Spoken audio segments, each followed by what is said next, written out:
Bora! Bom, pessoal, felicidade imensa estar aqui. O nosso primeiro podcast, o Mancilha Cast. E antes de iniciar, eu gostaria de estar mandando um abraço aí para o pessoal das plataformas que nos ouvem e também para o pessoal do YouTube que nos assiste, tá? É um prazer estar aqui com vocês. Pessoal que assiste a gente no YouTube aí, se inscrevam no canal, ative o sininho, as notificações e compartilhe nas redes sociais. Para a alegria do Du, eu vou falar o que eu sempre falo. Se você gosta do conteúdo do Mancilha, compartilhe. Se você não gosta, compartilhe com seus inimigos, tá bom? Então, vamos lá para mais um Mancilha Cast. Este é o primeiro nosso de muitos que virão. E eu estou aqui com meu amigo César Ishii. É isso mesmo, César? É isso aí. Muito boa tarde. Tudo bem, Mancilha? É uma grande alegria estar aqui com você. E é um grande prazer aí de compartilhar um pouquinho de conhecimento e aprender também, né? Estar aqui com você. César, aonde que veio esse nome César Ishii? Olha, é isso mesmo, é Ishii? É Ishii. O sobrenome é de origem japonesa, né? Uhum. Então, eu sou neto de japonês, né? Tanto parte pai, parte mãe. E o Ishii, ele veio dessa origem, né? Ele tem como tradução aí um pouco complicada, né? Chega um pouco mais perto, ô César, só pra gente não perder a qualidade do que você vai falar. Perfeito. O Ishii, ele tem duplo sentido de tradução. O primeiro deles é Ishi é pedra, I é bom. Então pode ser boa pedra, mas não faz muito sentido. Mas tem o segundo, que é o Ishi-I, que é pedra no rim. Ou seja, então ele tem uma significado aí de rigidez. Ninguém quer ter uma boa pedra no rim, né? Não, legal. Você estava compartilhando aqui comigo que a sua mãe, o nome pro lado da sua mãe é Hino. Hino, sobrenome Hino, também de origem japonesa. Não, bacana. Bom, César, para quem não conhece você é um criador de processos, né? E hoje a gente vai falar justamente sobre isso, né? Não só sobre isso, mas sobre muitas outras coisas, sobre a importância do processo dentro de uma empresa que quer a contabilidade organizada, que quer ter a produção organizada, que quer ter o dia a dia organizado e assim por diante. Então vamos abordar isso daí. César, mas antes de você abordar isso, cara, fala um pouquinho pra gente aí, da onde que você veio, da onde você nasceu, qual que é a sua história, dá um resumão pra gente aí. Legal, Mancilha. Vou dar um resumo sobre a minha vida, acho que é bem bacana, até para que todos conheçam o escopo, né, a trajetória. Bom, os meus pais, eles tinham um comércio no município de São José dos Campos, no interior de São Paulo, isso no final da década de 80, né? Aliás, no final do anos 80, e minha mãe estava grávida de mim. Uau. Foi onde, com 7 meses de gestação, meu pai chegou e falou assim, bem, a gente vai mudar, a gente vai ir lá para Rondônia. Ela, como assim ir para Rondônia? Estou grávida do César, tem 2 crianças pequenas, e agora, como que a gente vai fazer? E o nosso comércio? E na ocasião meu pai já falou para ela, não, ele já vendeu, já vendi o comércio, já tem o caminhão de mudança e a gente vai para Rondônia. E foi o que aconteceu. Com 8 meses de gestação, nós fomos de São José dos Campos para Rondônia. E meu pai foi lá para garimpar. Você nasceu em Rondônia? Eu acabei nascendo. Eu tenho um japonês de Rondônia aqui. Japonês de Rondônia, exatamente. E foi onde eu morei durante 8 anos, lá em Rondônia. Meu pai foi garimpeiro. Rapaz! E dos meus irmãos mais velhos, eu sou o único que nasci em Rondônia. Sou cacoauense, o nome da cidade é Cacoal, né? E rondoniense de estado. Aí depois a gente voltou para São José. Por que voltou?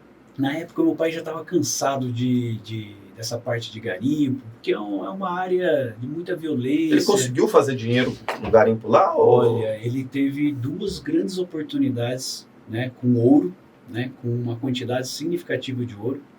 E as 2 vezes eu costumo falar que ele teve sorte de um lado e azar do outro. Sorte por ter conseguido ouro, né? O azar foi o seguinte, que as 2 vezes ele quase morreu pelos própria equipe dele na época do garimpo, né? Eles armaram a famosa tocaia, prenderam ele em cativeiro, né? E ele conseguiu escapar.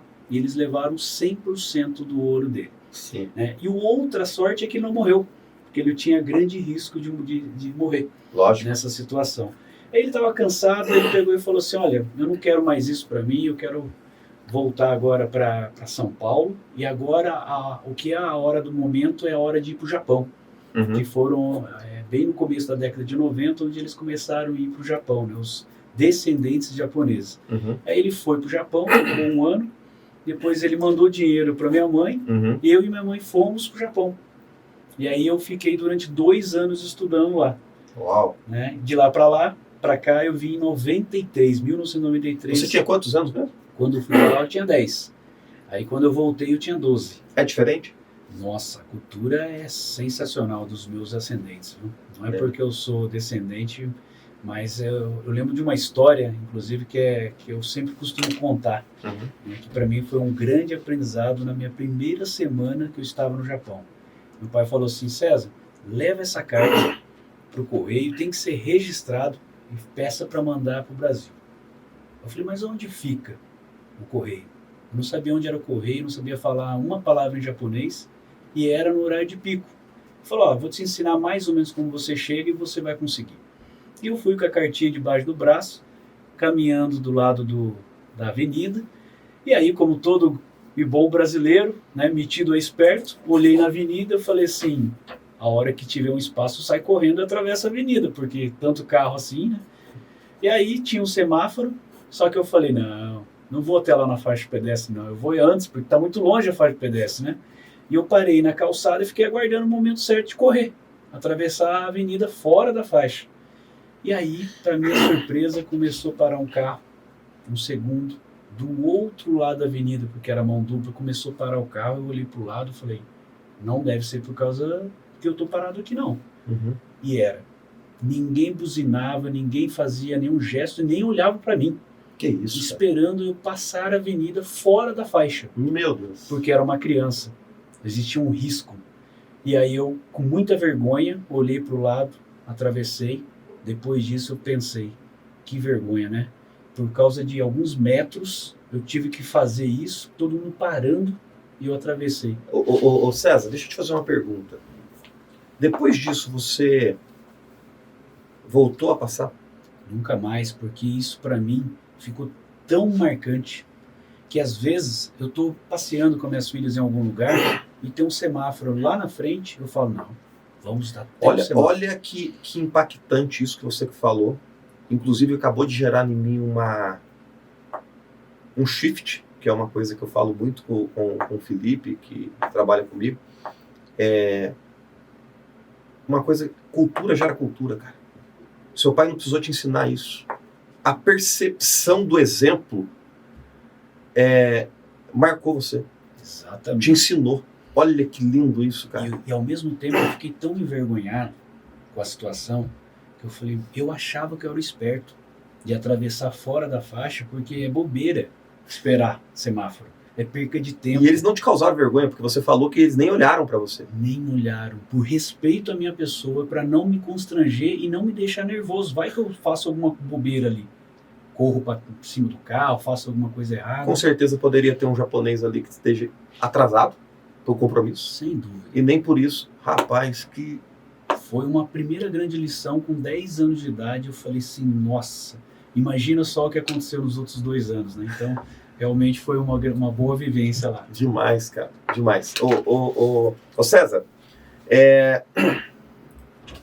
como já é o caminho aí do nosso assunto chegar no processo, antes de a gente chegar nesse assunto ainda, eu queria que você continuasse a sua história depois disso.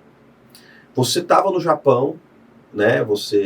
Depois que você retornou do Japão para o Brasil, você tinha aproximadamente 13 anos de idade, 14 anos? Com 12 anos de idade. 12 anos de idade.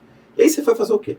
Com 12 anos de idade, minha mãe teve uma dificuldade para comprovar a questão do histórico escolar, uma vez que eu estava 2 anos estudando japonês. Lógico. Né? Fluentemente, inclusive. E aí eu consegui entrar na 7ª série. E você fala hoje japonês? Falo japonês. Na 7ª série, na época, hoje já é 7º ano. Então vamos fazer em japonês, pô. Vamos lá, vamos fazer isso daí. Bati aqui.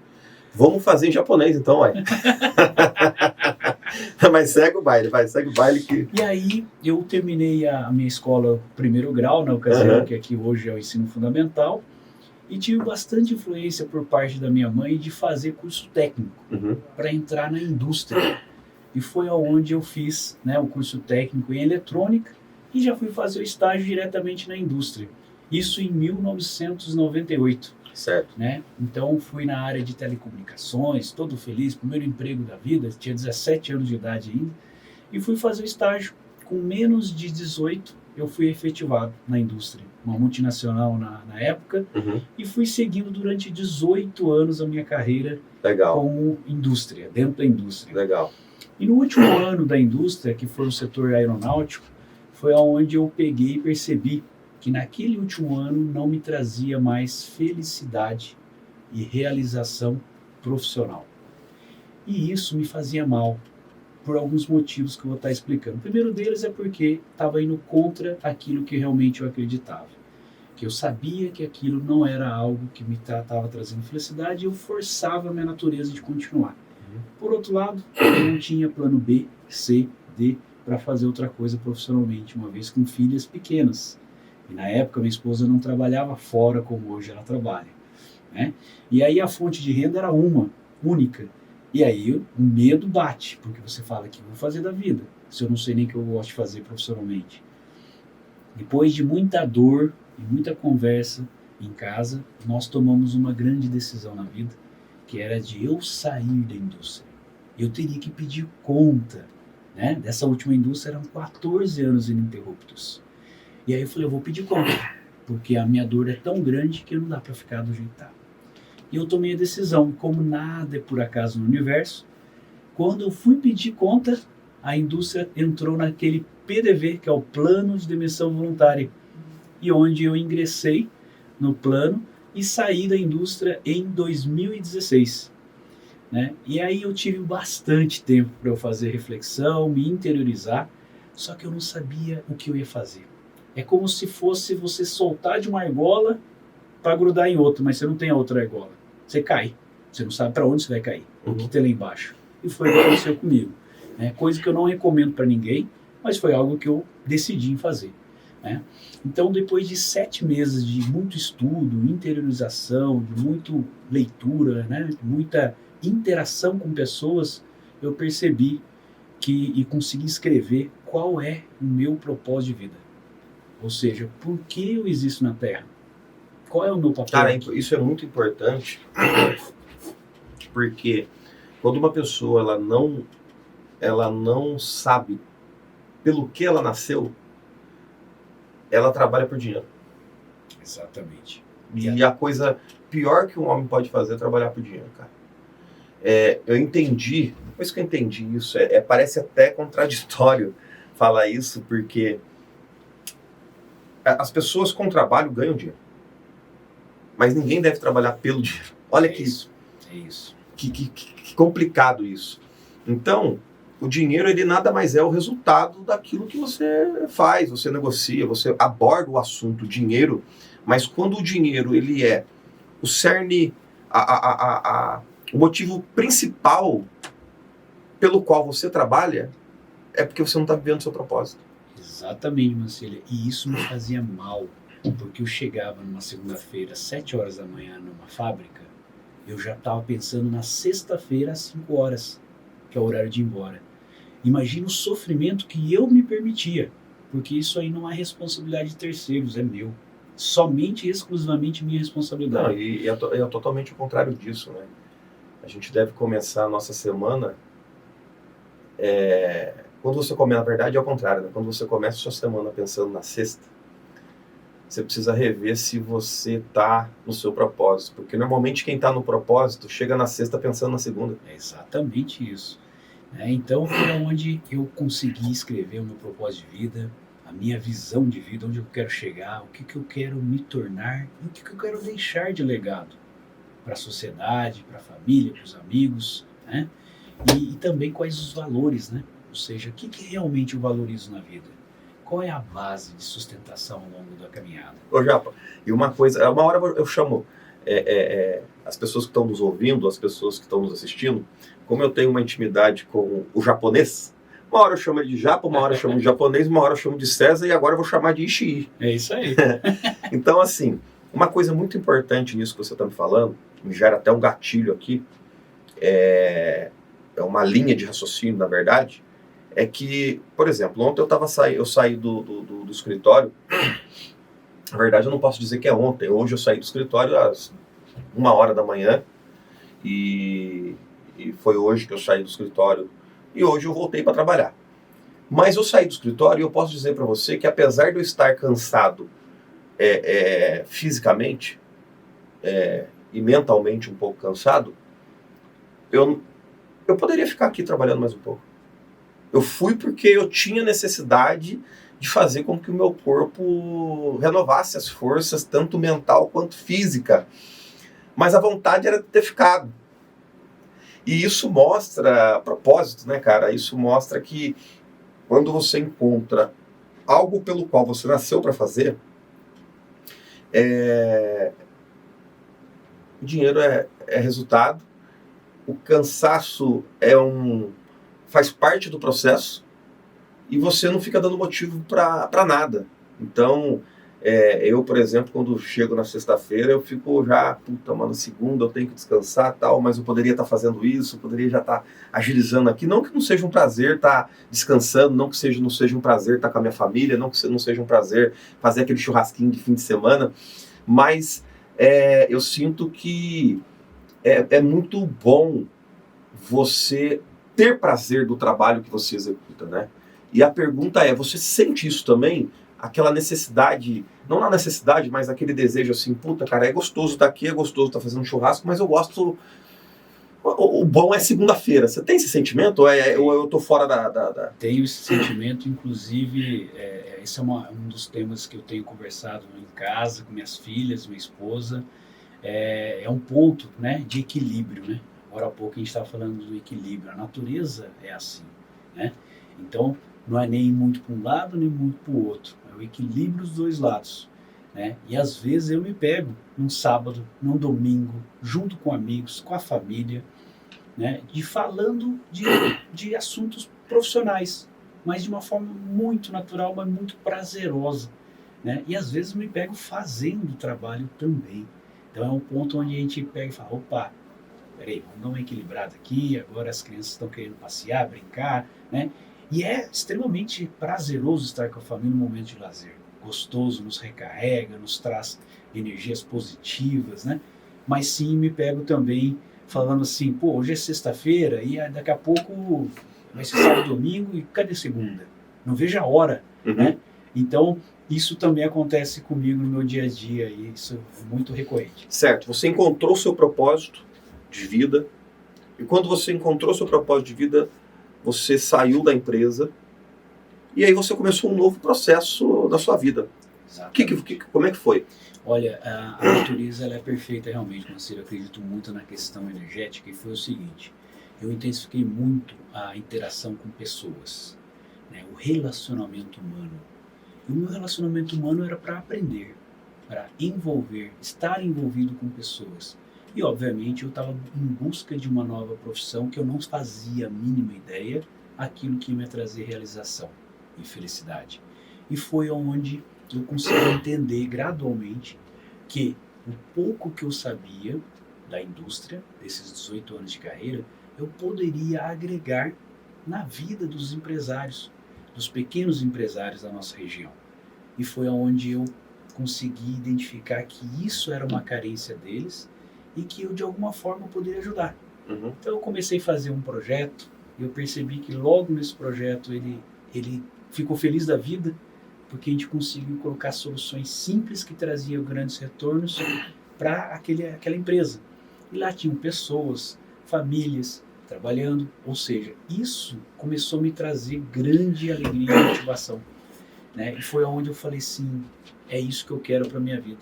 É isso que me traz realização profissional, está alinhada com o meu propósito de vida, né? E a partir dali a gente começou cada vez mais fazer 2, 3, 10, 20 empresas, né? E cada vez mais um falando para o outro que o trabalho que a gente fazia era algo que realmente trazia resultado. Isso me enchia de alegria e cada vez mais colocava em prática esses trabalhos. Não, legal. César, qual que é a importância de um processo dentro de uma empresa que nem sequer tem? Bacana. Por que isso é tão importante? Qual que é a necessidade, as pessoas que estão nos ouvindo, que estão nos assistindo agora, qual que é a importância do processo dentro de uma empresa? A pergunta é extremamente importante e para ilustrar de forma alegórica e poder te responder a pergunta, eu vou dar um exemplo do bolo de cenoura com cobertura de chocolate. Existem várias formas de fazer o mesmo bolo, porém de formas diferentes. Às vezes, Marcelo, você vai fazer um bolo na sua casa, eu vou fazer um outro, e vai sair bolo diferente em termos de qualidade, em termos de resultado, mas vai sair. A minha mulher está te interrompendo, ela vai fazer bolo e ela não tem receita, cara. Olha isso. Ela não tem receita. Uma hora o bolo tá com mais açúcar, outra hora o bolo tá com menos açúcar, outra hora o bolo tá com mais fermento, com menos fermento. Eu falei, Rogério, mas você precisa de um processo aí, seguir a receita do bolo. Não, eu vou jogando as coisas lá e sai o bolo. Isso fica gostoso, mas fica diferente. Fica diferente uma vez pro outro, né? E aí, o que acontece? Pode ser que o seu bolo fique ótimo, todo mundo vai gostar. Você teve pouquíssimos desperdícios de farinha, de ovo. E, além disso, o seu forno vai estar limpo, sua vasilha vai estar lavada, seus talheres devidamente guardados. Agora, pode ser que o meu bolo vai ficar ruim, vai ficar cru, né? Vai ficar maçudo, né? Como se fala. E, além disso, eu vou desperdiçar farinha, ovo, meu forno é aquela bagunça, né? E, às vezes, o seu processo para fazer o bolo, você está tão acostumado com aquele processo, se alguém te desafiar a fazer o mesmo bolo, você vai fazer o mesmo bolo com o mesmo nível de qualidade, com o mesmo padrão de processo. Por que eu fiz essa explicação alegórica? Para facilitar o entendimento. Né? Tudo que tem início, meio e fim é um processo. Aí você vai falar, então para tomar banho eu tenho um processo? Tem um processo. Você já experimentou, Mancília, tomar banho invertido? Por exemplo, vamos supor que você começa a lavar a cabeça para depois lavar os pés. Você já experimentou lavar o pé antes de lavar a cabeça para ver como que você se sente? Nunca pensei nisso. Ou seja, pode ser que seu cérebro vai entrar em pane temporária porque você está tão acostumado num processo de banho que quando você inverte conscientemente esse processo, você trava momentaneamente, você fica incomodado e o seu banho não vai sair no mesmo tempo e nem na mesma qualidade. Isso chama-se mudança de processo brusco, que leva a um resultado muito diferente. Então, essa é uma segunda analogia que a gente traz agora para as empresas. Uma empresa que tem processo padrão é uma empresa que tem repetibilidade no que entrega, seja produto, seja serviço, em qualquer segmento. Ah, mas a minha empresa é pequena, é aplicável. Ah, a minha empresa é uma multinacional, também é aplicável. Então, essa é a grande importância de se ter processo.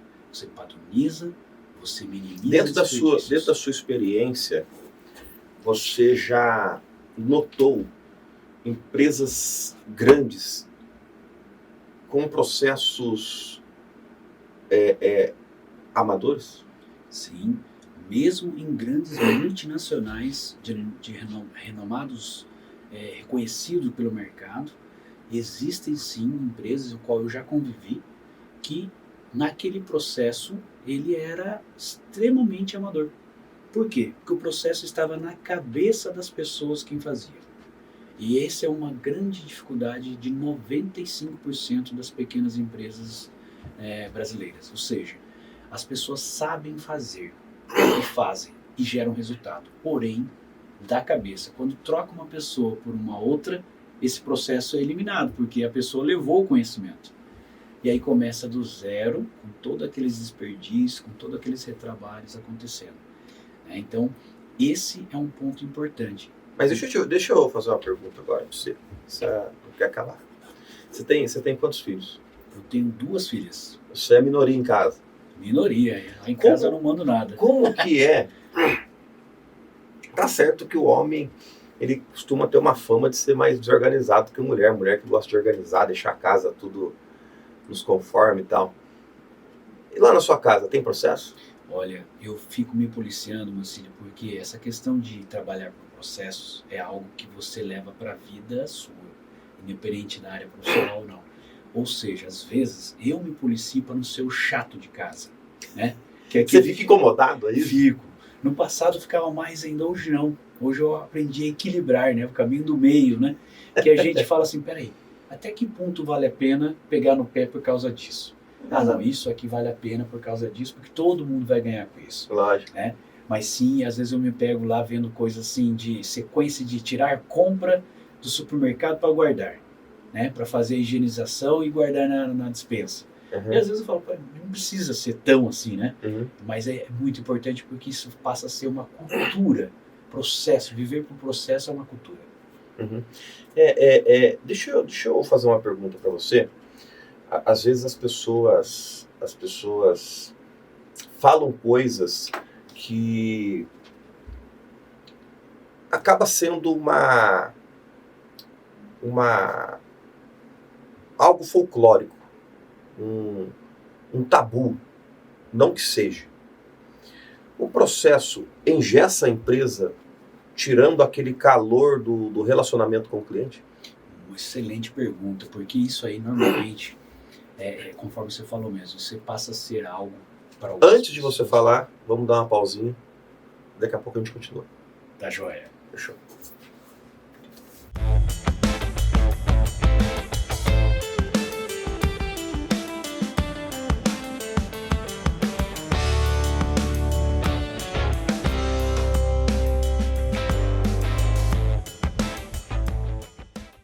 César, se cria muito uma ideia fictícia de que o processo, quando você cria esse processo numa empresa, você engessa o lado comercial.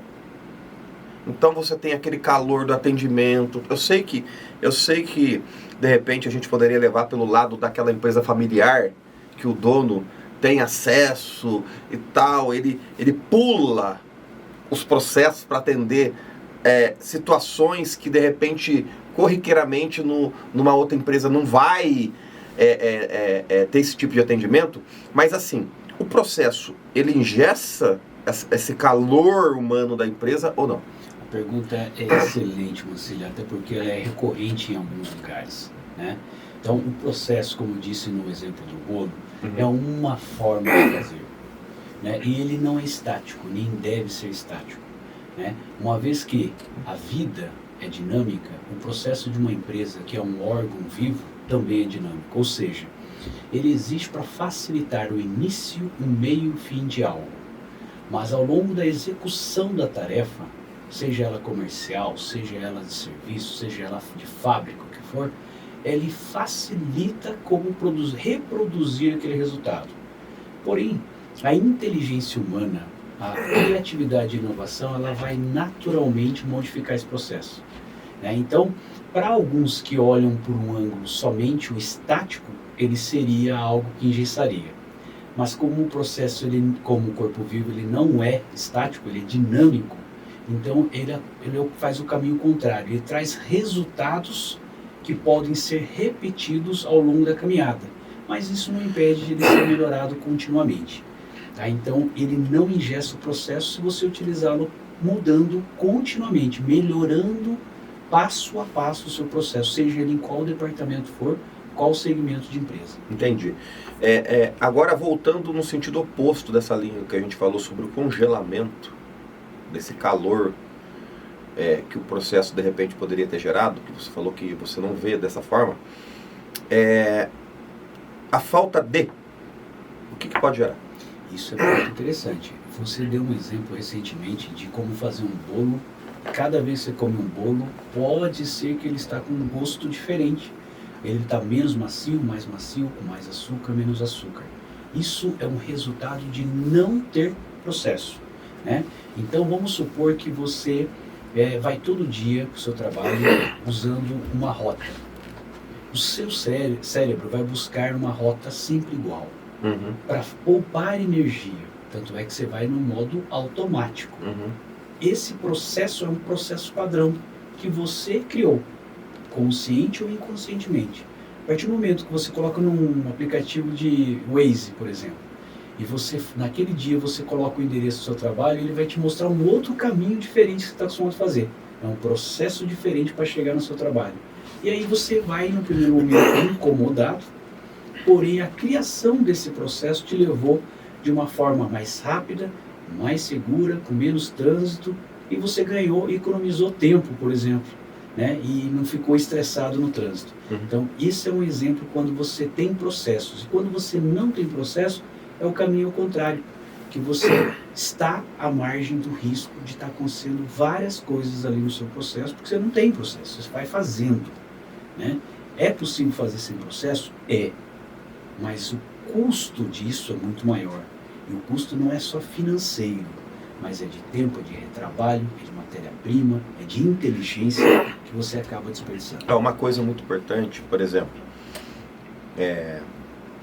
eu estou num processo de implantação de muitos processos dentro da empresa, né? A gente está, inclusive é você que está fazendo esse trabalho para mim.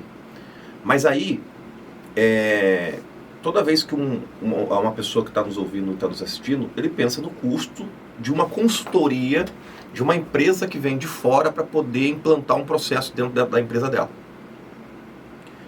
E quando eu fui contratar uma empresa para que criasse um processo, para que a minha empresa pudesse crescer saudável e eu enxergar como era o estado da minha empresa, eu pensei o seguinte, o custo que eu vou ter para criar o processo vai me gerar um ganho de produtividade, vai me gerar um ganho de lucro, vai me ajudar com que eu enxergue a empresa para gerir ela melhor.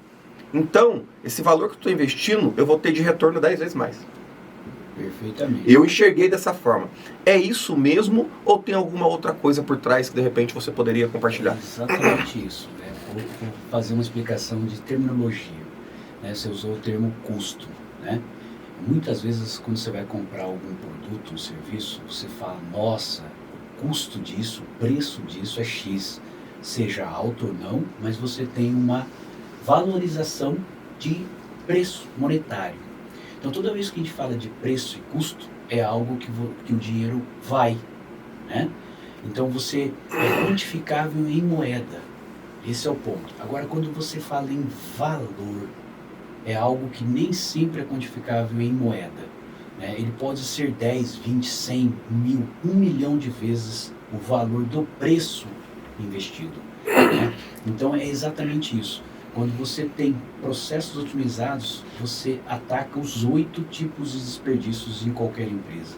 E esses 8 desperdícios englobam toda e qualquer coisa que você pode eliminar ou minimizar, né, a um nível de aceitação, né? Isso gera qualidade no seu processo como um todo, o seu cliente vai estar satisfeito com o resultado do trabalho que você faz e a repetibilidade, que aí vem a questão do padrão do processo, vai permitir que você possa fazer esse mesmo produto ou serviço 1 milhão de vezes com o mesmo nível de qualidade. Então, realmente, quando você investe e toma uma decisão de processos, a sua vida muda porque é padronizada. Sua empresa muda porque ela é consistente, é estruturada. Vamos supor que uma pessoa que está nos assistindo queira criar um processo dentro da empresa dele. Cara, ele olha e fala, puta, é verdade, é isso que está faltando para mim, eu preciso criar um processo e tal. Quais são os erros dentro dessa criação de processo que esse cara não pode cometer? Os erros principais são o seguinte, como a gente está acostumado a conviver com aquele momento, aquela situação na nossa empresa, humanamente e de forma natural, a gente não enxerga uma série de desperdícios. Começa aí o primeiro erro. A gente se habitua com o que a gente vive. A gente não consegue enxergar um pouco diferente, com um olhar mais crítico. Então você começa a construir um processo já em cima de desperdício, sendo que você acha que não tem. Então esse é o erro número 1. Um segundo erro que acontece de forma recorrente é que a gente subestima, achando que uma atividade simples não precisa de processo. E a gente desprioriza e vai para outra, não, essa aqui também não precisa. E vai para outra, essa aqui é crítica. Vamos fazer um processo de forma desestruturada, sem metodologia. E aí ele começa a fazer com os vícios do passado. Inconscientemente ele implementa processos não otimizados. E aí ele mede e ele fala, nossa, mas o processo não serve para nada. Não está gerando o resultado que eu esperava. Até porque existe um nível de ansiedade também no empresário de obter resultado para ontem. Você vê alguma forma de existir algo, uma instituição, uma empresa, uma organização, um governo bem sucedido sem processo? Olha, eu com sinceridade, eu acho impossível isso. Porque mesmo que um governo X faça um péssimo ou um ótimo governo, que gere ótimos ou péssimos resultados, ele está usando de forma consciente ou inconsciente processos. E esse processo, seja bom ou seja ruim, mesmo que essa organização ela faça um bom ou um mau governo, ou faça um bom ou uma má gestão, ela tem que utilizar processo, senão ela não pode nem existir. Exatamente. Tá, mas aí vamos analisar dentro de um ponto de vista. Vamos botar fogo na lenha. Se a gente for olhar a cultura americana, é uma cultura que trabalha muito bem com os processos. Sim. Tanto as empresas quanto o governo, ou tudo que gira as finanças do país, o dinheiro do país, ou tudo se gira em torno de processos. Se for, por exemplo, se você for analisar, dentro do que você me explicou, até mesmo dentro da forma que você toma um banho, você tem um processo. Exato. E a experiência que você compartilhou aqui comigo, você disse que quando você chegou na rua, o pessoal parou. É um processo. A cultura, ela é um processo, correto? Ela é. Legal. Então, se a cultura é um processo, vamos falar agora de cultura. Então, você tem a cultura americana, que já foi incutida na mente do americano, através da cultura, um processo. Quando você vai para a Inglaterra, você vê também que tem uma cultura e foi incutida dentro da mentalidade do inglês. Aquela cultura que é um processo. Exato. Só que a gente tem o Brasil. E a nossa realidade é a realidade brasileira. E antes que a turma do mimimi fale, meu Deus, ele falou do nosso país e tal, eu vou falar assim, o Brasil tem muita coisa boa. Sim. Nós temos riquezas, o povo brasileiro é um povo caloroso. Você conheceu uma pessoa que em 5 minutos, daqui a pouco você está almoçando na casa dela. Esse é o brasileiro. O brasileiro é assim, o brasileiro ele é receptivo. Só que nós temos um problema cultural gravíssimo no nosso país. E quando eu falo cultural, eu digo relacionado a processos. O brasileiro ele não é muito habituado e não gosta de processo. O brasileiro tem problema em 2 pontos e em 2 vertentes. Por exemplo, a gente não tem processo para amenizar a fila, mas se você coloca uma pessoa que tem cultura para ficar numa fila, ele fica na fila. Então, olha que contraditório. O brasileiro ele tem um problema que gera fila, e quando tem fila, o brasileiro não sabe seguir o processo de seguir a fila. Exatamente. Eu já vi culturas, eu não me lembro qual, de que você pode cortar a fila. O cara, tipo assim, você tá ali no banco, o pessoal tá tudo em fila ali, se você tem uma emergência maior, você pode chegar na frente da fila, ninguém fala nada, e você corta o caminho, é atendido, vai embora e não tem briga. Se você fizer isso no Brasil, o birimbau começa a tocar na hora. Na hora. É treta na hora. Por quê? Porque o brasileiro tem problemas com o processo. E só de gerar fila já é uma falta de processo. E quando tem, a gente não sabe lidar. Então, assim, dentro da cultura do nosso país, César, que tem essa dificuldade em seguir processos e em elaborar processos, como organizar melhor isso para que a economia do país cresça, para que a gente cresça? Porque assim, a gente reclama do governo, a gente reclama da economia, a gente reclama do desemprego. Só que o empresário e a pessoa que quer ser um empresário, ele olha somente o bônus da vida empresarial, que é o dinheiro, é o carro, é o passeio, é o ganhar dinheiro, é fechar cliente, mas ele não olha o ônus. o ônus é a dor, é a encheção de saco de cliente, porque cliente, ele é bom, mas também tem um lado da reclamação, né? Do pós-venda. Então, assim, mas e também tem a grande questão da vida com a pessoa que está criando o sonho de ser um empresário, que é o fato de que ela precisa criar processos na empresa dela. Então ela quer ser bem-sucedida, ela quer ter lucro, ela não criou um processo na empresa dela, ela quebrou, é culpa do governo. A culpa é do governo, o governo me quebrou minha empresa. Então assim, ó, como incutir na mentalidade da sociedade uma cultura de processos numa cultura que não vive processos?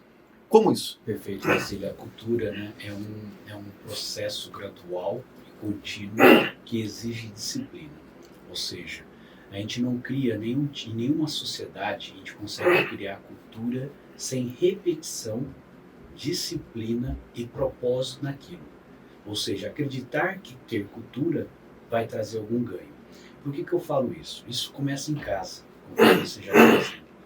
Se a gente não tiver ou criar cultura de que alguns processos essenciais dentro da nossa família levam a melhores resultados, acreditar que isso é importante, né, a gente vai transferir essa mesma atitude para as nossas empresas. Né? Então, a gente sem a consciência, a gente vai começar a agir com os nossos colaboradores, agir com os nossos parceiros, fornecedores e com os nossos clientes de forma como a gente age em casa. Então, a diferença é que a linguagem corporativa, a linguagem empresarial é um pouco diferente da de casa, mas em termos de atitude é a mesma. Então, eu enxergo a multiplicação de processos bem feitos que geram resultados sustentáveis desde casa, no bairro, aí depois vai para as pequenas microempresas. Não, eu entendo, mas vamos contradizer você um pouquinho aqui, vamos lá. Vou trazer um ponto de vista paralelo a isso. Você disse que o processo começa em casa. Só que o processo de casa começa na cultura da sociedade. Porque a forma... para você pensar. Você pode pegar um americano lá do outro lado do país, você vai pegar um outro americano lá do outro lado, oposto. Eles são diferentes. Pode ter linguagem diferente como nós temos no nosso país aqui, você pode pegar na Inglaterra, onde for. Eles têm uma forma de raciocinar diferente, mas a cultura americana está impregnada no cara. Foram criados por pais diferentes, com idade diferente, nascidos em lugar diferente, mas a cultura está impregnada ali no cara. A cultura do país está impregnada no cara. Nos Estados Unidos, no Japão, você vê que o povo angolano foram criados por família diferente, mas é o mesmo jeito. É angolano. Você vê o brasileiro, é brasileiro. Você olha o americano, é um povo americano. Então, dentro dessa realidade, a gente vê que por mais que comece dentro de casa, a cultura afeta. Afeta diretamente. E também a falta de também afeta. Então, se a gente tem mais falta de do que cultura, como que uma pessoa que está dentro de uma casa, de uma família, que já vem carregando essa falta de cultura, eu não estou falando aqui, gente, que a sua família é mal educada, que o povo brasileiro é mal educado, estou dizendo isso, eu estou falando de cultura mesmo, no sentido global, da mentalidade de você seguir os processos. Vou dar um exemplo aqui, tem pessoas que entra no ramo empresarial, ele não sabe ouvir não. Ele foi criado sem processos onde o pai não ensinou para ele que ele vai ouvir não na vida dele. Exato. Então, assim, como que a gente vai mudar essa mentalidade da cultura brasileira no sentido de a gente enxergar que a gente precisa de processos bem definidos para a gente obter sucesso e não terceirizar a culpa do nosso fracasso no país, no governo. Como? Perfeitamente. Se a gente pegando uma amostra desses últimos anos com empresários pequenos, micro e médio empreendedores, que eles são só reflexo de um cidadão lá dentro da família dele, o qual ele teve a cultura familiar com os pais, em regiões diferentes do nosso país. Mas, de forma geral, Esses clientes que a gente tem atendido nos últimos anos têm mostrado comportamentos similares em termos de cultura. Ou seja, a falta de disciplina é um ponto primordial para, primeiro, seguir regras, conforme você deu alguns exemplos. Nós temos uma dificuldade de seguir regra. Isso a gente enxerga no nosso dia a dia, no semáforo, numa fila, e assim por uma fila de banco. E é a famosa eu vou tirar vantagem em detrimento de alguém, né? Isso está enraizado, claro que está mudando gradativamente no nosso país, a gente consegue perceber isso de forma gradual, mas a cultura se constrói com o tempo. Um ponto que eu vejo... Você está dizendo que a gente está sofrendo uma transição cultural nesse momento, inclusive nesse sentido de entender melhor que a gente precisa de processo. Talvez a globalização tenha gerado isso. Essa coisa da gente estar quase virando um povo só no contexto geral. É isso que você está dizendo? Exatamente. Ou seja, o ponto quando a gente começa a observar, a gente pode aprender com duas situações. Um pela dor, né, e um pelo amor. Né? E aí não estamos falando de religiosidade, estamos falando de fatos. Se a gente analisar os fatos na história nossa brasileira, a parte da dor nos faz a sair da zona de conforto pela dor, que é mais traumático, a gente vai ter mais lembranças ruins do que que nos levou à mudança, mas levam à mudança. Agora, você pode sim mudar pelo amor. O amor que eu quero dizer aqui é na observação de fatos que estão acontecendo diante dos seus olhos. Exatamente, que geram... Ou seja, às vezes a pessoa que ela quer ser uma empresária, ela olha um cara que não tem processos, que não segue processos, e o cara quebrou por causa disso. Exatamente. E de repente ele fala, puxa, cara, eu preciso criar regras, eu preciso criar uma cultura diferente para iniciar do jeito certo, ou eu que já iniciei, mudar o jeito que eu tô para poder melhorar. Exatamente, esse é um ponto que você falou que é muito importante, Marcelo, porque tem um caminho contrário também. Às vezes tem um empresário lá que está tendo várias dificuldades na sua empresa, ele olha uma outra empresa que na visão dele é uma empresa de sucesso, é uma empresa próspera. Ele fala, aquele cara tem sorte, aquele cara lá nasceu em berço de ouro, alguns falam assim, tá? Não estou generalizando. Mas essa visão é uma visão de quem está vendo somente um espetáculo. Ele está vendo o bônus, o ônus ele não vê. Exatamente, ele não está vendo o bastidor. E quando ele é convidado a ir lá participar do bastidor, por menor tempo que seja, ele vai começar a observar e falar assim, meu Deus... É isso daqui atrás? Como pode? Não é à toa que vocês estão... A internet está gerando um pouco isso, né, César? Muito. Você olha os YouTube da vida aí, os caras andando de nave, pegando jatinho particular. Então você olha e fala, rapaz, que vida boa, né? Então eu tirei uma selfie com o Felipe ontem aqui saindo do escritório às 1h da manhã, eu falei, mais um dia de sorte. Simples assim. É isso aí. Então assim, a sorte nossa é a gente que produz. É isso aí. Não, mas é verdade, verdade. Vou dar um exemplo concreto, o qual foi vivenciado dentro de um dos parques da Disney nos Estados Unidos, onde quem está de fora olhando aquele espetáculo lindo, maravilhoso, nossa, esses caras aí também já começaram, sempre tem justificativos, os caras já começaram há muitos anos, os caras estão aperfeiçoando. Sim, é fato, há muitos anos estão se aperfeiçoando. Porém, quando você vai nos bastidores da organização e da dos ensaios, de tudo que é feito, o sofrimento é grande. Ali você começa a perceber que tem centenas e milhares de microprocessos bem desenhados e maduros e que estão se amadurecendo dia após dia. E o processo é modificado continuamente, né? Continuamente. É igual a natureza é. Nada é estático na natureza. Ou ele está crescendo, ou ele está morrendo, que faz parte da natureza, a morte também. Então, e tem processos que estão nascendo, tem processos que estão contínuos, tem processos que sempre vão ficar, tem processos que estão morrendo. Exatamente. Mesmo os contínuos, eles estão sofrendo modificações. Exato. Então o processo sempre acaba, né? Sempre. Até o ponto que aquele processo não faz mais sentido. E nas nossas empresas acontece a mesma coisa, é isso. Olha isso, cara. Caramba, hein? Top, top, top demais. Bom, vamos encerrar? Vamos nessa. Queria agradecer Obrigado, cara, foi demais, muito bom. Sensacional. Eu tenho certeza que esse bate-papo nosso agregou muito para o pessoal que está nos ouvindo. Eu agradeço aqui em nome de todos os ouvintes, agradeço em nome aí das pessoas que estão nos assistindo. César, Open Solutions no YouTube. Quem não acompanha, entra lá. O cara é fera, ele é diferenciado. Então entra lá, ele tem ajudado muito a minha empresa a criar os processos internos dela.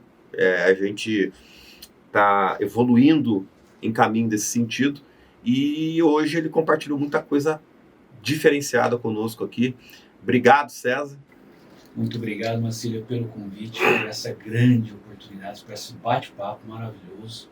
Eu aprendi bastante nessa nossa conversa, né? Espero realmente continuar contribuindo muito com muitas pessoas, empresas e, né, para a nossa sociedade. Gratidão.